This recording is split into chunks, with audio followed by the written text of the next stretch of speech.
and that day, whenever I went to school, so I hung out on the corner about 3 o'clock, school hung over, so I'd be outside of one chill and I went to school early enough. So I was there sitting, and Sean McGregor approached me and he sit down next to me and he's like, come on, you start.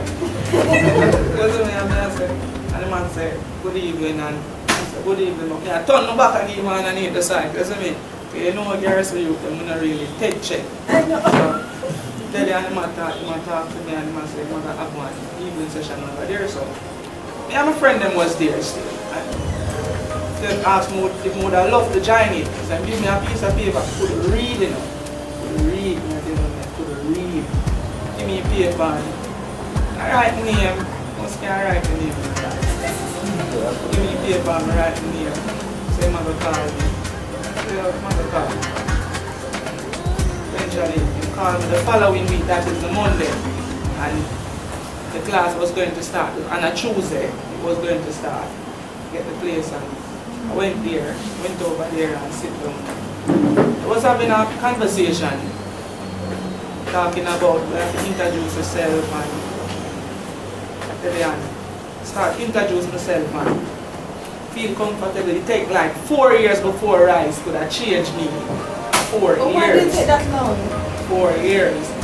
Except for my uncle dead, just decide to say, yo, 2003. I just say, yo, I'm going to. He was killed? Yeah.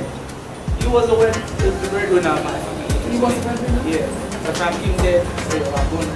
What about your father? Basically, my father was there, and about my father, you know, my father really tight, but, you know, my father is just a calm person and easy.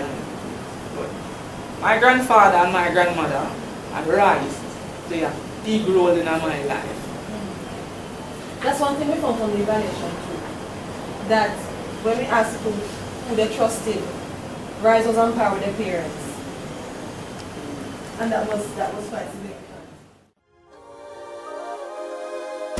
Honestly, for me and Rice, where in my life I met Rice, nowhere near where my home is, far from my home, where I'm straight from my home, far with some set of youth where Garrison, party, you know, them look away. So, leave from my house, go around to for them side, girl, go around the side, hang out, them look away. Go over the school, evening time play ball. I would see them go over there one evening and see a group of people over there. Say them the name Addiction Alert and them are here to do some youth program and stuff. So I asked them what is it like and they might explain to me and thing, but really and truly after them explain to me, evening time we just go there to play ball. Actually I say them have food issue and things. So I say, well, can I eat something before actually play ball? So we come there, get the food, start with some nice young people and thing and start go there because of girl, fun, food, cut off ball game and thing and then talk to we taking little lesson ask who want to be friend them. I always want to be a chef, friend them there around want to be Dan, youngster, or as I say, be the chef or whatever. So when every time we on the ends always cook. You want to always cook. So being around them, up on the road, hang out all over and stuff. So meet the group, you know the session them, everybody follow the session. Eventually we have some friends where say them want to be done and whatever and thing. Them jump out of the program. Me still in it steady, still going on and on. While some of friends them, have 2 friends that drop out, died. Some still there steady in the garrison. I still give them a word of encouragement, still go look for them, still talk to them about them know me not depend for them thing with them depend, but still I try to give them a word of encouragement and I say, oh alright John, you love how you still not the thing and whatever. So from there, being a participant of the group, start reach the age for being the youth group, being the youth group. First promotion I get be a PR of the youth club. Then secondly I be a vice president. Then from the vice president be a president. from the president, start work as an assistant. Then from an assistant, start be peer educator, share my views with other young peers like myself. Be in the group, with honestly what I'm saying, bringing out the session to the young people is not really a session, it's who's bringing out the session. Because really for me, whenever I learn, I have to have fun. Just come in and just write and demonstrate, that not make me learn. You have to have fun. In the meantime, you teach me, you have to break it down now because kids them look away, them understand. And that you really broadcast them properly and gravitate to that and learn from that and I share my views with other person just the same way as how Rice taught me. So. Jerome Edwards, he was our facilitator at first. So I had always looked up to Jerome because he was very positive, you know, and I emulated him and there were things that I lacked or I had it but I didn't really see it in me, and he as well as Rice helped to pull out those abilities, right? And so I look up to Jerome as a role model, and then Rice on the other hand, giving me the opportunity to be a teaching assistant has helped me in return to be role models to my peers as well as the younger ones in the community. And for me, it has helped to somewhat build me and develop me somewhat, and it helps me to feel important in my community, because living in the inner city it's very hard, you know, the different factors that you have, it's a crab in a barrel situation, right? Now to be there, not only the fact that I was able to complete my degree, you know, but seeing the small ones around there calling Auntie Sharon and Auntie Kitty, it helps me. Auntie Sharon? Yes, okay. That's from being a teaching assistant or the corner counselor. So it makes me feel good, and Rice has helped to help me to achieve that big part of my life, and I'm thankful. That has taught me a lot personally, and being my club advisor, I was really shy, very a shy person, and my first encounter with Rice was I got a call to say that they wanted me to be an assistant teacher.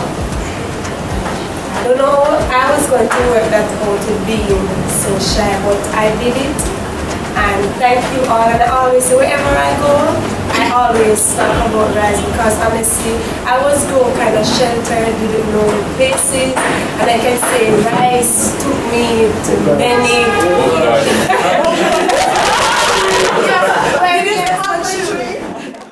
Because people say that I'm young and I don't know my age and I don't act my age, but knowing your experience that you have, when they say that you feel kind of important, you know, getting a call so that you have this meeting to attend, or you have this session that they would like you to attend, and being in the club and getting the position of coming down here, interacting with both your people and going back to the club and relating information, things that get you involved at, because you know that once you're not involved, you're going to find something to fill that gap, and I guess we then can attest to that being involved in a sense kind of lead us from where we're headed. Responsibility. Thank you very much. That's the thing, because everything, and trust me, the first time I came down here at Rise, and some things that I said, the first of me in my life, sir, the only thing I used to know was negative things and that type of things that were bad. I didn't know that certain things could have done certain way, and we all Rise come across, and because I have this leader thing in me, you know, even with my friends, everything that I was in control, our decision was, but I only knew how to make bad decisions at that time. And then I went to the youth club now, I was the president of the youth club, and from there I started to change.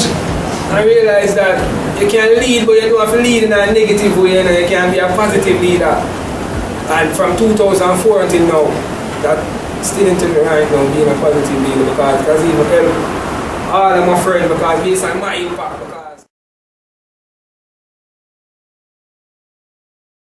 my community fletches, and sometimes I wonder if me and them member of and it's just because of the whole rights thing, you know, that's why people feel that's trust them, people can come to me certain things. Sometimes I feel some of them even too powerful, even more than me.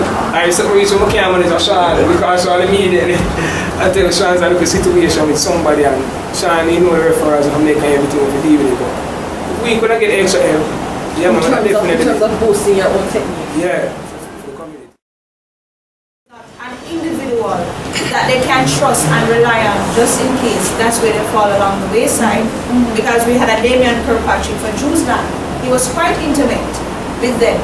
They understand he would go and he will do stuff for them, entertain them. Other than the youth club itself, he let us feel special. I know that there's something else other than just being in this community. Same thing for Waterhouse. Sean would carry them out as much as he could.